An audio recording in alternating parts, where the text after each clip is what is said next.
Today we are going to be going through the family emergency binder, which I took some time to add to it last night. And I also revised it to have everything on the same sheet. Before it used to be on like 5 sheets, and it didn't really make sense because I thought a lot of you guys would print this out and send it out that way. On today's call, I'm going to be going through and adding some commentary on filling out this family emergency binder. The thought is you'll probably, when you guys actually get around to doing this, which most of us don't until we absolutely need it or somebody's going to be dying, which is usually too late. I do think that there's some good reasons why one would want to fill this out proactively because it helps. We'll go through and you'll see why it helps you to think about some of these things. Like when I went and I was doing my trust, we would get asked these types of questions. Oh, what happens if your sister dies that you were going to give all the money to? But it gets you in thinking this way. We're going to record this and later on you guys can take the recording and I'm thinking you can use as accompanying yourself filling it out on your own. Some people think it's weird. Some people think it's helpful if I guide them through the process. This is going to be quite the lengthy process, so bear with me. This family emergency binder starts off with a lot of obvious stuff, but there's a lot of check boxes asking you about where do you have your computer files, who's in the know of your financial future. The nickname that's been given out there in the assisted living world is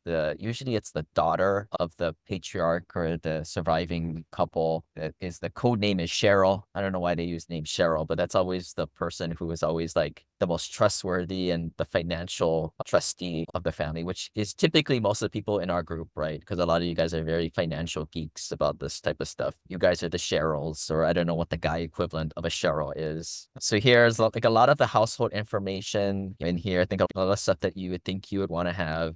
Again, the recommendation is to download this sheet and to start filling it out and to have a lot of your physical documents here. We get into the life insurance section, whether it's term or how we do it with the infinite banking, accredited investor banking is the whole life version of it. They basically have all the ducks in a row. The idea is that you don't want to leave your remaining people in the dark. I'm sure there's so many horror stories of the remaining heirs being up in the air and they have to make decisions. And when people have to make decisions like that, that's how you set your offspring up to fight and hate each other for the rest of your lives. Unless you're a troll like that and you like to set your offspring up like that, don't do that. Because I think a lot of us can attest to this. We've seen many stories with that. Long-term care information here. I started to really go through this section and it really puts things in perspective. Like at some point, I'm not going to have to go to the bathroom by myself or control my bladder and bowel function. Maybe it's the motivation some of us need to do what we need to do while we still can. Medical insurance, dental insurance. Some of us actually have worked with companies that have given us insurance.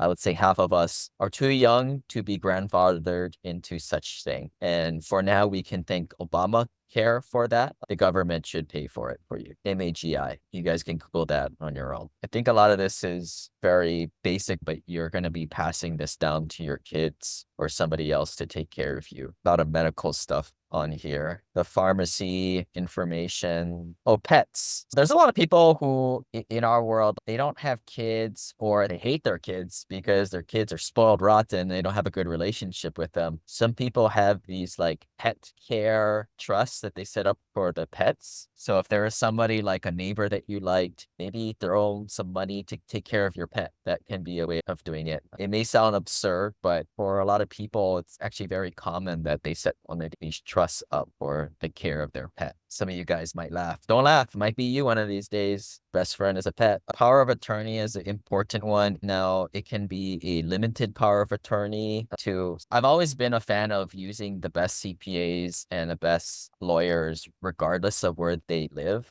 The only exception I would do is the trust attorneys because sure, I think a lot of us are really organized. We use a lot of electronic records, but you got to think it's not us that have to deal with the trust attorney at the end of our lives. It's our less financially minded, incredibly saddened people upon our passing that has to deal with it. So it's actually nice for them to be able to go into a physical location and to the trust attorney. Plus, depending what state you are in, different states have different rules in terms terms of taxes. They certainly all have their different estate tax thresholds, Hawaii, California, Washington, etc. So that's why I always say interact with the people in whom that are in your state, because that's always a nice referral pickup to go to that's local to you. I think a lot of you guys know this already, but a will is like the least thing that you need. You really need a trust. If you don't have a trust, all your dirty laundry will be get aired out on the street. You only have a will. Don't be like, who's that guy? The Black Panther guy. He only had a will, so everybody knew exactly how much money he had, which I think was like $4 to $6 million.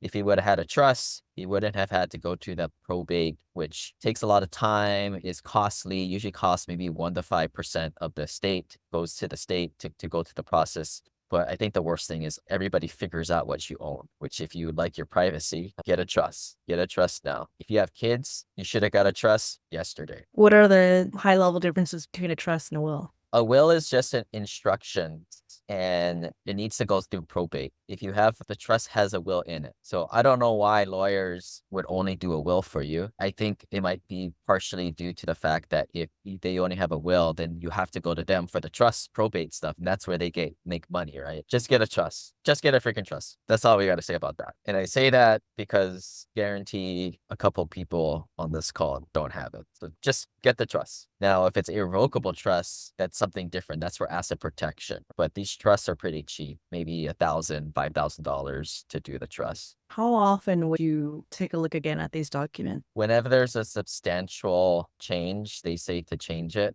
That costs money. For me personally, the best practice that I do is I have like a holding company in the trust. So the trust owns a LLC holding company. And in that entity, I'm able to make changes on my own. So think of it like a website. I can make changes on my own without spending $50 an hour to have the webmaster make changes.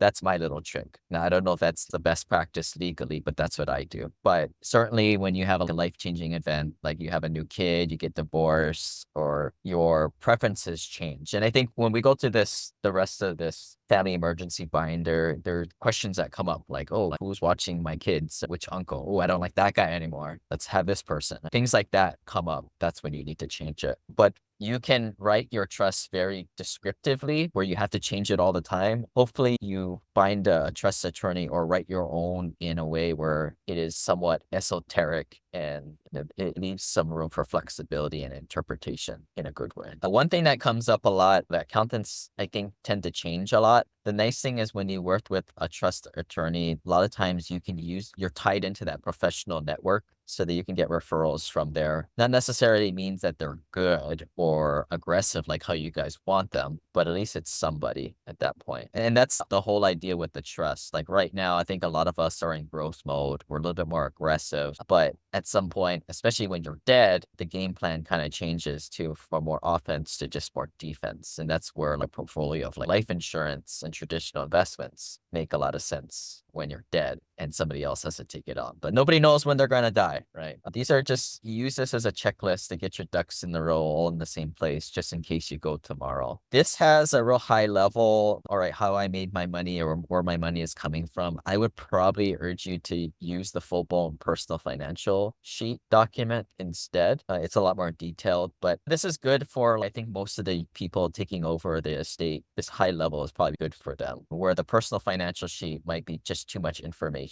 And certainly, and I'm calling out everybody here with their special spreadsheets. They're awesome spreadsheets. Nobody understands what's on your spreadsheets, guys. Nobody can make any sense out of them. So don't use them. Keep it simple. Bank account information. Some of this is written in a way of, I think most of us would think like we're older when we pass away, but you never know. You could go when you're like 40 or 50, right? So I think that's where some of this information is pertinent. And again, why everybody should take a couple hours to fill this thing out completely. But once you got it, all the debts that you have, and a lot of this is the logins. The logins are very important. Credit cards with all the logins. I think it's a best practice to have some type of password manager like LastPass but at least have that email address and the two-factor authentication thing working, or know where to get it from. But that said, I know I'm guilty of this too. If I died tomorrow, my life is screwed. We have life insurance, but to figure out all these passwords and stuff like that, completely screwed. So I'm guilty just like everybody else here. Investment strategy. So I think this can be done a few ways. One way, if you're more of an active entrepreneur, I've been told that the way they explain it to their kids is they'll have like an org chart like this, and they'll say, hey, Simba, this is how we make money. This is all our entities across our homeland. This is all will be yours one day. And this is how it's all structured. And this entity does this. This is the irrevocable one. This is the revocable one. Here's the retirement account.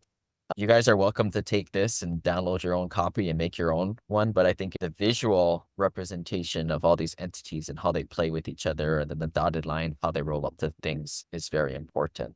But also, how do you think about risk and organizing investments? That can be a book for some of you guys here. So I think if you haven't been talking about it with whoever's going to take over your stuff, it's too late already. Some of you guys talk to your spouses all day about this stuff. That's why you're in our group, because your spouses don't care about it. But you're like, screw them. I've given up on you, honey. It's the kids that have to take this over. I wouldn't be ashamed of this. Maybe your kids and your spouse are just not interested. That's very common. That's why for some of us, we want to guide towards just wrapping up our investing at some point and just going to a totally brain dead investment portfolio. And that's where things like IULs come into play, annuities, which are horrible return investment vehicles for returns, but they're really hard for some person who doesn't know too much about finances to mess up, which is their benefits. Retirement accounts, pensions, annuities, IRAs, Roth IRAs. Yeah. And if you guys are so inclined, like Roth IRAs, you might say, we like to invest in things that are not real estate with our Roth IRA, right? Because these IRAs, you don't get the tax benefits from it. So you want to invest in things that don't have tax benefits, which is typically non-real estate type of investments. That one little note, keep it simple, is probably the most direction that the next generation is going to be able to get if you don't teach them from the beginning. Now we get into rental property here. And I've always said, if you're over at least a couple million, owning a rental property is just going to be a complete pain, and you want to get away from it for exactly all these reasons and plethora of information that you have to put in here. That said, on the other side of that coin, for people who have very large net worths, $5-10 million and greater, what I will see them do is they might buy a 50-unit apartment complex, 100-unit apartment complex by themselves, and put a structure in place where they get a hired manager and they give them like 10% of all the income, right? That's a standard structure. The 10% kind of rule is pretty fair, I think. Somebody takes care of all your BS for you and they take that 10%. But that's where the syndication model as an LP comes into play, where now you're able to somewhat do the same thing with having less headaches, more diversification, and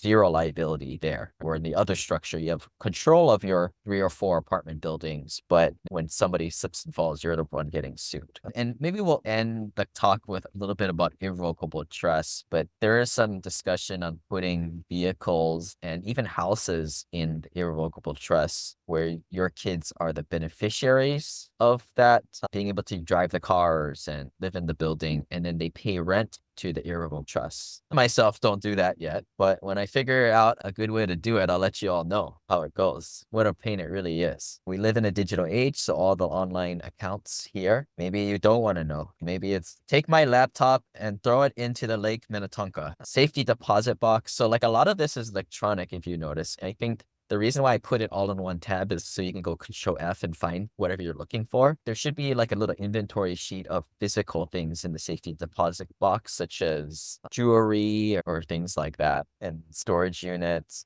A lot of people, when you get to decent net worth, you have the cleaners, you have the help staff, stuff like that. Actually, what's funny, I've got my EO meeting. We meet every single month. It's like my mastermind of peers who are other business owners. One of the people here runs. So they have the person come to your house when you're old, as opposed to you going to the plaza or one of these sweatshop old people places. Who wants to do that? A lot of people who have a lot of money tend to want to live in their nice house, but have a person come part-time or full-time. So it's actually a pretty reasonable option when you compare it with the assisted living facilities. That's an option that I wasn't aware of initially until she told me. Some of you guys are military, so it's good to have that information here. Here's some important questions that I think would be a fun exercise to discuss with your people, your spouse. What happens if you becomes incapacitated or not quite there, Alzheimer's? Do you want your spouse to keep taking care of you for better or for worse? Where do you want to live? Some of these questions get you a little depressed when you start reading it, but I think it's better to start asking it now. Oh, do you want a prepaid funeral? It's a plan for both spouses. Pretty morbid. You got to have a plan for this stuff. I think this is where FOOM comes in. This is, hey, honey, in case I died, or hey, family, hey, junior, in case I died, I want you to go to these people. I think everybody in FOOM should have maybe at least 6 people that you can send your kids to for an hour help. Right. I think that's the kind of group that we have here, people willing to help out to other people in the group's kids or spouses if they needed to, and at least get multiple data points. I think that's important. Some people, myself included, have our opinions and may not be right all the time. So I think it's good to have at least several of these data points and to be getting it from multiple places. Not only that, we're all here for the social relationships, but yeah, general finances. It can also mean investments too, right? Some people are a little bit more offensive minded. Some people are a little bit more holistic family minded with finances. I think what's nice is everybody here is a little bit different, and to understand and see the differences. We don't join a group like this to be in total similarity with other people. So different reasons. I thought this was interesting. If you miss me, go to these people. Like my spouse, I'm worried that if I passed away, she'll be set because we have this life insurance. But he'll probably become like a hoarder or something like that. So if somebody can go to my house and tell her that I told her stop hoarding stuff and throw crap away, I'd appreciate that. And never get married again. Just kidding. And here's like special stories about you. This is getting a little touchy-feely, so I'm going to keep moving off of this. But things to think about if you're so inclined. Other advice. And this can be done in a video or like an MP3 too. Maybe that's a service that we roll out one of these days when all you guys are old. We'll just make death videos for you guys or MP3s, and then we'll hold it and we'll give it to them. Because nobody will want to listen to you, we'll just turn it into a transcript and create you a custom GPT for them to query exactly what they need. So if they read the whole thing, listen to all 5 hours of it. They'll be totally interested in everything that you have to say. Yeah. Interesting stuff here. Maybe it invokes some feelings of emotions. If it motivates you down a certain path, then I think that's great. Oh yeah, that gets a little heavy after passing checklists. This is like right after you pass away. Funeral. And we're at the end. Guess that's it. All 1,800 lines for now. I'm sure we'll have some revisions down the road. But any ideas that you think we miss? We'll add to the next year's revisions. There's the org chart link at the end there. You wanted to download your own copy. One takeaway I had, all right, this is something that you need to have at the end of your life. Maybe once you're complete with this, not only is it take forever to do, so you should oblige yourself and have a beer after, but it's like a sense of, I got that ending done. Now let's just go live your life in the time being. That was a little mini takeaway I had when I was just making revisions last night on this. But that, we'll move off to our networking session here. What questions do we have about trust, irrevocable trust, that you guys want to talk about? Maybe I'll go first. Questions or considerations you have when you're trying to select a lawyer to work with? I think lawyers, a lot of it is referral based, like doctors in a way, because it's a technical position that none of us are in that technical world. So what do you do in that case? But you go for referrals of people you trust in that world. So I think you're in Washington, so you got 4 or 5 Seattle guys there. Just ask them and try and find 3 or 4 guys, cut that down to 2 of them and 3 of them, and then just walk into the office and see which one you jive with best. I was thinking about doing some interviews, basically. That's what you're saying. Yeah, it's kind of opposite of my approach with like CPAs and regular attorneys. Now it needs to be or should be remote most cases, but there's a human element to this thing, right? I'll say my attorney is here in Hawaii, my trust attorney. I want one that understands me. But I think part of this is also bedside manner, right? You need a guy to be able to technically communicate what you all have. But that's why we're here too. All of us are here to help too. But that's why we always say, try not to be one of these guys that just takes, right? Especially your guys locally in Washington, right? Add value to the relationships, because you never know when you need these guys down the road. Depending how you look at it, you may not care. You'll be dead. That'll be the people. The big thing for me was my big investment this year will probably be the whole health life policies. And once I get that figured out and figure out how I want to try and do the waterfall and do all that stuff, that's when I'm going to reevaluate the trust and update the whole thing. But it shouldn't matter, right? Because your infinite banking policy should have a beneficiary, just like your Roth. So it doesn't really matter. There's nothing really to tinker with your trust unless you were getting tricky, like son number 1 gets it, son number 2 doesn't, right? That's the only reason why you need to tinker with the trust. Lane, in that case, would you do the life insurance to benefit the trust so that then it's all together? Yeah, unless you wanted to do something on the side. Here's an example. Say one of your kids is an idiot and you want them to have no control over something. So you give that one the annuity. You either assign it to him directly or have it go in the trust and the trust assign it to him. You have a regular family where everybody is somewhat neutral and that no one's better, right? No, I got one. Okay, you got one too. That's where you use the trust. You do it sidecar. What does that mean, sidebar? So you have like your infinite banking go directly to the new spouse or the one kid. And this is getting a little bit nitpicky. At some point when you're like grandparents, they already know what their trust says, right? And they know where all the money's going. And they're like, that's such a thought. That's the person also taking care of you when you can't poop in your own pants. Maybe if you wanted to hide things from them, maybe you make a sidecar that they get a certain thing, regardless of what the trust says too. Some of the things you may have to think about. Yeah, I was telling they get 100,000 each to begin with, which can only be invested in real estate. And then whatever is in the trust, they're not able to touch the capital. And they're financially, they only get dividends or a monthly stipend, but never the actual capital. That stays in the trust unless they write a letter explaining what they need it for and the trustee accepts it. Yeah. And that's where you create the rules. I thought the same way at one time myself. I was going to make all these BS types of rules and make it really like a code to get this stuff. But I think, and then at some point you can break your trust where they can't get any money is the other way of thinking about this too. Just to argue with you for argument's sake, if you go by the die with zero mentality, you want them to get the damn money now. The way I look at this stuff, like you can put these rules or terms in place where you can play defense, like how we're saying you don't like one kid or like the other one better, so it's defensive. But I would also talk to Tyler on how to use the infinite banking in some other offensive ways to motivate good behavior. Let's say you had a policy where it kicked off $15,000 every single year and you split that off to each kid and you say you have to use this for education. That can be a way of sort of splitting things off and playing offense with it in a way. A trust is a living, breathing document that you make it and then you're like, probably should have done that differently. What are some of those that you can just share with the group? I just changed some different assets to the stand, so I know I need to get back and update it. I think when I did do it 3-4 years ago, it was just like, okay, I'll get this done. I got a couple rentals and stuff, like all that stuff needs to be updated within there. But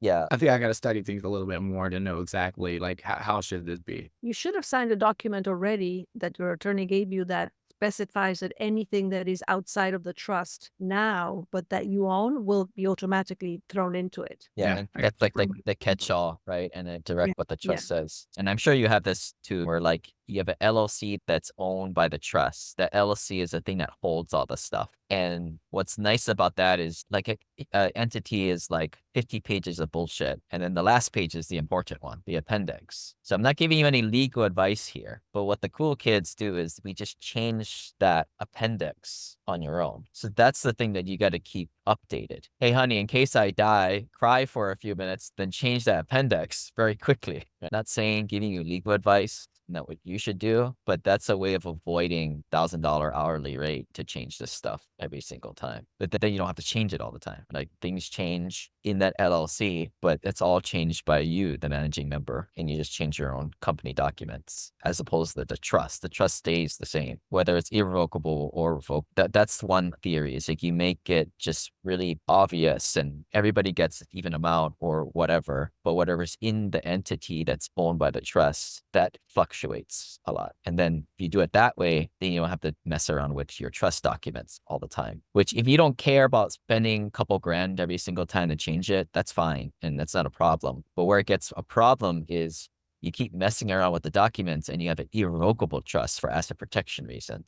when your net worth is over $5 million, it makes sense to have this irrevocable trust. A lot of the single guys and girls that are above a few $1,000,000, I think it's absolutely required, especially if you plan to get married again, because then you don't own anything. And if you get divorced again, it's not yours to take. What kind of things would you want to prepare before engaging or setting up a trust? No, a family emergency binder gets way more than you need. And it's a lot of the stuff that they're going to ask anyway. Here's a tip. Put your family emergency binder and load it up as a chat GPT. And then when you get that annoying questionnaire from the lawyer asking 70% of the same questions, you can have it answer it for you. But that's what these lawyers do. They're more like form intake people. Like, that was my takeaway from the process, was like, I had the financial stuff pat. I know what my game plan is. For me, my blind spot was, hey, who's going to take over your kids? I don't know, these guys. Okay, what happened after if they're not around? I didn't really think this through, and it created a conversation with my spouse about it. And the money too, right? Like, I was like, there's this term next of kin, which I still don't understand. So it's like, basically, if everything happens to me, then my money goes to my spouse. What if we're not married or they're dead? All right, then it goes to my living sibling. I don't want it to go to the brother-in-law. Like, all these questions come into place. After a while, I was just kind of, I don't care anymore. Just whatever. Give me the default. Donate to charity. Yeah, I just didn't have a good one at the time. So it's like, just keep it in the family. I'll decide later. But like I said, like with the living trust, you can change that thing. You're writing that thing in pencil, so you can change it all you want. It's just going to cost you money. But at least you prevented going through probate. That's the big takeaway here. I think all you guys here should at some point think about doing an irrevocable trust. Once you get that thing, you can't be changing stuff willy-nilly all the time. Can you split up things between different types of trust? Can you have some assets on an irrevocable trust and then some on... I know some people have multiple irrevocable trusts out there for themselves or that they are beneficiary of. So I don't see why not. Question. I think a good process is like, you make your living trust, your regular trust, spend a few grand on that. You come back and like, all right, I'm starting to make a little laundry list of things to change. And then either go for the irrevocable at that point or just keep changing until your net worth drifts off to that level. And this may be offensive to some lawyers, but the trust attorneys are usually the lower level attorneys, like civil engineers and industrial engineers, which is what I am in the engineering world. We're not as smart as the electrical or computer science guys. The reason being is trust technology and the world doesn't really change too much. It's not like cutting edge. And a lot of the irrevocable trusts are just like some really smart attorney who has a PhD created it and then license out that same trust to other lawyers to administer it. It's similar to intellectual property IP is how the game works. So I think that's a warning for a lot of you folks, is there's a lot of these like cool terms like family dynasty, East Indian trust, or HISET, have your cake and eat it too trust. They're all a lot of times the same damn thing. It's just they got different marketing terms attached to it. Kind of like that delayed sale trust, deferred sale trust. It's all the same thing. It's just stupid names, conventions attached to it. I think it's important to know that there's only a few different ways you can pull the levers on irrevocable trust. And that's first, is it irrevocable or revocable? Next one is, how is it taxed? Is it grantor or non-grantor? The third attribute, I can't remember off the top of my head. I got to consult my notes. But I think all of us should get away from using all these marketable terms that we keep hearing, because they're just marketable buzzwords. My question, I have a very basic living trust. Is there any good trust or bad trust? Is there a good seatbelt or a bad seatbelt? Seatbelts just do one thing. Just like the goal of a trust is just to guide you through probate so you don't get hit with the 1.5% penalty from your state and all your stuff aired out on the streets. So from that point of view, a trust is going to do that. And as we were talking earlier, now you get into some of the nitty gritty. Some people here like to control a lot of things and like to play, one kid gets this, we don't want this kid to get that, which I think is more of a defensive strategy. Whereas an offensive strategy would be, I want them to use this money for this type of need, to cultivate this type of mindset and motivate them to do the right thing. It works well in theory, but I don't know. I think it might be a little bit too much is what I've come full cycle on. The biggest thing is that I went through this with my trust and I had a laundry list of all these ideas, because that's what I do. Think about this stuff all day long. And now my takeaway was like, shit, we just have to teach them about being a good person and managing our money the right way. That's true. That is so true. Than messing around with all this stuff. You cannot use just a piece of paper or legal class to regulate your kids' mind. no way to do. But to your point, right? What is a bad trust? Well, bad trust would be allowing your you got your son, right? If he goes out and gets married to the wrong person, that they steal half of it. Mhm. A good trust should have that written in that protects that, right? It stays in the bloodline. Mm. A good question to ask your trust attorney is, what do most of the people do? Give me a menu of what most people do that I should probably consider having in this thing. And give me that. Like, what's on the menu? I was just last week on the side trying to set up a living trust survey. Was at that step on the spreadsheet where I was talking to and stuff. Just going through that process. Right? Oh, good, good. Don't jinx us. Nobody has died on me yet. Oh, I haven't this stuff actually used practice. But yeah, that family emergency binder is a doozy. And honestly, I don't have mine done yet.